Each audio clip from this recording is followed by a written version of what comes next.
નમસ્કાર, આજના આ એક્સપ્લેનરમાં આપ સૌનું સ્વાગત છે. આજે આપણે વાત કરવાના છીએ પ્રધાનમંત્રી ઉજ્જવલા યોજના એટલે કે PMUY વિશે.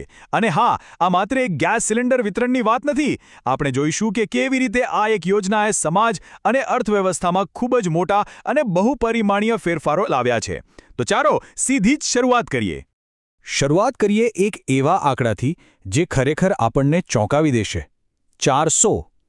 જરા વિચારો, વિશ્વ આરોગ્ય સંસ્થા એટલે કે WHOના ડેટા પ્રમાણે પહેલાંના સમયમાં ગામડાઓમાં લાકડા કે છાણાના ચૂલા પર રસોઈ કરતી મહિલાઓ રોજની 400 સિગરેટ જેટલો ધુમાડો પોતાના શ્વાસમાં લેતી હતી. ખરેખર ઘરની અંદરના વાયુ પ્રદૂષણની આ એક ભયંકર વાસ્તવિકતા હતી જેનો ઉકેલ લાવવો બહુ જ જરૂરી હતો. તો આ મોટી સ્વાસ્થ્ય કટોકટીનો ઉકેલ કેવી રીતે આવ્યો એ સમજવા માટે આપણે આજના એક્સપ્લેનરને આ 5 ભાગમાં વહેંચીશું. પહેલું, PMUYનો એક દાયકો. બીજું, આરોગ્ય અને પર્યાવરણ પર તેની અસર. ત્રીજું, મહિલા સશક્તિકરણ. ચોથું, કલ્યાણકારી યોજનાઓનું મોટું ઝાડું. અને છેલ્લે, નીતિની સફળતાનું વિશ્લેષણ. ચાલો ફટાફટ આગળ વધીએ. આવી જઈએ આપણા પહેલા વિભાગ પર, PMUYનો એક દાયકો અને અસરની શરૂઆત. ચાલો જોઈએ કે આ સફર કેવી રીતે આગળ વધી. અહીં આ ટાઈમલાઈન જુઓ. બહુ જ સરસ રીતે દર્શાવ્યું છે કે મે 2016માં ગરીબી રેખા નીચે જીવતા પરિવારો માટે આ યોજનાની શરૂઆત થઈ હતી. પછી વચ્ચે COVID-19નો કપરો કાળ આવ્યો, આર્થિક આંચકાને કારણે થોડો ઘટાડો નોંધાયો, પણ યોજના અટકી નહીં. પછી આવ્યું ઉજ્જવલા 2.0, જેમાં સ્થળાંતર કરતા મજૂરો અને SC/ST સમુદાયોને પણ આવરી લેવાયા. અને હવે જુઓ, મે 2026માં આ યોજના પૂરા 10 વર્ષની મજલ કાપશે. અદ્ભુત સફર રહી છે, ખરું ને? અને આ સફરની સૌથી મોટી તાકાત કઈ છે ખબર છે? તેનો વ્યાપ 10.5 કરોડ. હા, 10.5 કરોડથી વધુ મફત કનેક્શન અપાયા છે.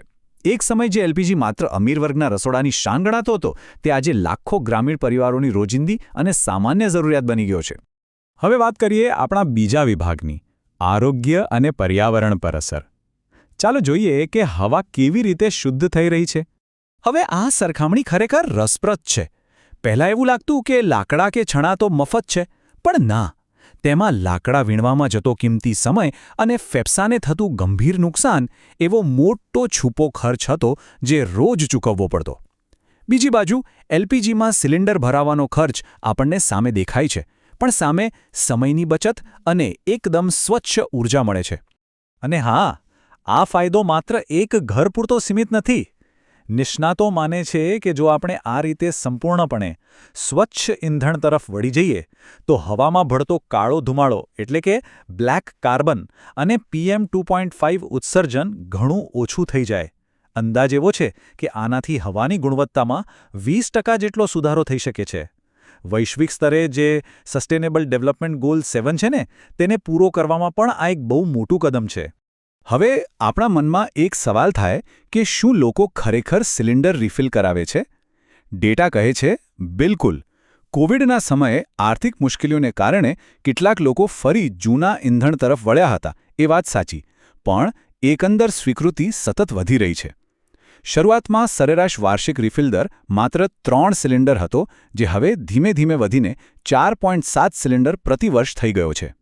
ચાલો હવે આપણે પહોંચ્યા છીએ ત્રીજા વિભાગ પર, ગ્રામીણ મહિલાઓનું સશક્તિકરણ. બચાવેલો સમય કેવી રીતે શક્તિ બને છે તે સમજીએ. વિચારો, જ્યારે કોઈ મહિલાને જંગલમાં જઈને લાકડા કાપવામાં અને પછી કલાકો સુધી ધુમાડાવાળા ચૂલા પાસે બેસવામાંથી મુક્તિ મળે, ત્યારે શું થાય? એ બચેલો સમય જાદુ કરે છે. જે દીકરીઓ પહેલાં માતાને મદદ કરવા ઘરે રહેતી હતી, તે હવે પાછી શાળાએ જતી થઈ છે. નાના બાળકો રસોડાના ધુમાડાથી બચી ગયા છે. અને મહિલાઓ? તેઓ હવે સ્વસહાય જૂથોમાં જોડાઈને પોતાની પૂરક આવક ઊભી કરી રહી છે. છે ને કમાલ? અને આ બચેલો સમય માત્ર ઘર પૂરતો સીમિત નથી રહેતો. આ જ સમયે મહિલા સશક્તિકરણની મોટી પહેલોનો મજબૂત પાયો બની રહ્યો છે. ઉદાહરણ તરીકે નારી શક્તિ વંદન અધિનિયમ લો, જેમાં પંચાયતોમાં મહિલાઓ માટે 33% અનામતની જોગવાઈ છે. પણ જરા વિચારો, જો મહિલાઓ ઘરની એક કાળી મજૂરીમાંથી બહાર જ ના આવે તો તે નેતૃત્વની ભૂમિકામાં કઈ રીતે આવે? આ યોજનાએ તેમને એ સમય અને આઝાદી આપી છે. હવે વાત કરીએ એક બહુ જ મહત્વના પાસાની, વિભાગ 4, કલ્યાણકારી ઝાડુ અને પરસ્પર જોડાયેલું શાસન. આ ખરેખર ધ્યાન આપવા જેવું છે. ઉપર છેલ્લી રીતે જોતા એવું લાગે કે આ માત્ર ગેસ કનેક્શનની યોજના છે, પણ ના. આ ટેબલ જુઓ. આ કોઈ એકલી અટુલી યોજના નથી. કનેક્શન લેવા માટે આધાર કાર્ડ અને બેંક ખાતું ફરજિયાત બન્યું, જેનાથી લોકો સીધા જનધન યોજના સાથે જોડાયા અને સબસિડી સીધી ખાતામાં આવવા લાગી. વળી પીએમ આવાસ યોજનામાં એ સુનિશ્ચિત કરાયું કે ગેસ કનેક્શન મેળવનાર મહિલા જ ઘરની માલિક પણ બને. સાથે સ્વચ્છ ભારત અને જલ જીવન મિશન ભળ્યા. આખું એક પરસ્પર જોડાયેલું ઇઝ ઓફ લિવિંગનું વહીવટી જાળું ઊભું કરવામાં આવ્યું. આના પર નિષ્ણાતોનો અભિપ્રાય પણ બહુ સ્પષ્ટ છે. અહીં માત્ર વસ્તુઓ મફત વહેંચવાની વાત ક્યારેય નહોતી. મૂળ વહીવટી વ્યૂહરચના એ હતી કે પાયાના સ્તરે એવી ક્ષમતા ઊભી કરવી જેથી લોકો માત્ર લાભાર્થી બનીને ન રહે પણ પોતાને ખરા અર્થમાં સશક્ત અનુભવે અને ભવિષ્યમાં જ્યારે તેઓ પગભર થાય ત્યારે રાષ્ટ્રના નિર્માણમાં પાછું યોગદાન આપી શકે. અને આ વિચારધારાનું જમીન પર શું પરિણામ આવ્યું? 7 દાયકાઓ સુધી આપણે ગરીબી હટાવવાના માત્ર નારાઓ જ સાંભળતા હતા. પણ આ પ્રકારની એકબીજા સાથે જોડાયેલી અને પાયા પર કામ કરતી યોજનાઓને કારણે જ છેલ્લા દાયકામાં 25 કરોડથી વધુ લોકો ગરીબી રેખામાંથી બહાર આવ્યા છે. ખરેખર આ આંકડો એક બહુ મોટી અને ઐતિહાસિક સિદ્ધિ છે. ચાલો હવે આપણે આપણા એક્સપ્લેનરના અંતિમ પડાવ પર પહોંચીએ. વિભાગ 5 નીતિની સફળતાનું વિશ્લેષણ. જો કોઈ પબ્લિક એડમિનિસ્ટ્રેશનનો અભ્યાસ કરતું હોય કે પછી સિવિલ સર્વિસની પરીક્ષાની તૈયારી કરતું હોય તો તેના માટે આ એક પરફેક્ટ કેસ સ્ટડી છે. જમીની વાસ્તવિકતાઓ અને લોકોની સમસ્યાઓ ઉકેલવા માટે અલગ અલગ નીતિઓ કેવી રીતે એકબીજા સાથે જોડી શકાય તેનું આ ઉત્તમ ઉદાહરણ છે.